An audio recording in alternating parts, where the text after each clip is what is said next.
မင်္ဂလာပါဒီကနေ့မှာ Canva ကိုအသုံးပြုပြီးတော့ logo တစ်ခုလုပ်ပြပါမယ်ကိုကဲကိုတွားပြီးတော့ Canva ဆိုပြီးရိုက်လိုက်မယ်နော်ပြီးရင် Canva ထဲကိုဝင်လိုက်ပါမယ် Canva ထဲကိုရောက်လာပြီဆိုလို့ရှိရင်ကျွန်တော်ဒီမှာ create ဆိုတာရှိရပါတော့အဲ့ဒါနှိပ်လိုက်ပါမယ်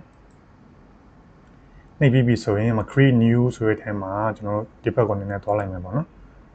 တွားပြီးရင်အဲ့မှာ logo ဆိုတာလေးရှိရပါတော့အဲ့ဒါလေးနှိပ်လိုက်မယ်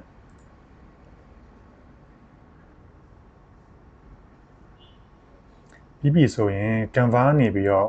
သူ template လုပ်ထားတဲ့ logo လေးရှိရပါတော့အဲ့ထဲကတစ်ခုခုကိုယူပြီးတော့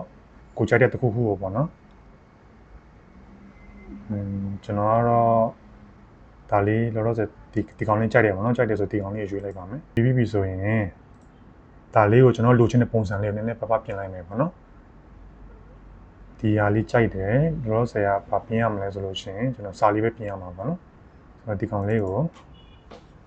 စာပြောင်းလိုက်မှာပေါ့နော် AI for your business ဆိုပြီးပြောင်းလိုက်အောက်ကဖြတ်လိုက်မယ်နော်အဲဆိုရင်ကျွန်တော်တို့ logo တစ်ခုရပါပြီပြန်ချိန်နေမယ်ပေါ့နော်ဒီကောင်ကနောက်ခံအနက်ရောင်နဲ့ logo ကအဖြူအောင်ဖြစ်နေဗီဒီယိုတွေတင်တိုင်းသိအောင် YouTube Facebook TikTok account လေးကို like follow subscribe လုပ်ထားပေးဦးနော်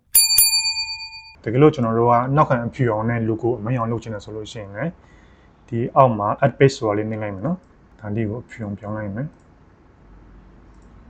ဒါလေးကို order key လေးနှိပ်ပြီးတော့အောက်ကိုပွားလိုက်မယ်ပေါ့နော်ပွားပြီးပြီဆိုရင်ဒီကောင်လေးကိုအနက်ရောင်ပြောင်းလိုက်မယ်ပေါ့နော်အဲဆိုရရပေါ့နော်အနက်ရောင်လေးဖြစ်လာပြီအဲဆိုရင်ကျွန်တော် logo နှစ်ခုရလာပြီတိတ်မယ်ဆိုလို့ရှိရင်ကျွန်တော် share လေးကိုနှိပ်လိုက်မယ်နော် share လေးနှိပ်ပြီးတော့ပြီဆိုရင် download ဆိုတာလေးနှိပ်လိုက်ပါမယ်နှိပ်ပြီးပြီဆိုရင်ကျွန်တော် logo လုပ်တဲ့ခါကျရင်အရေးကြီးဆုံးကဒီ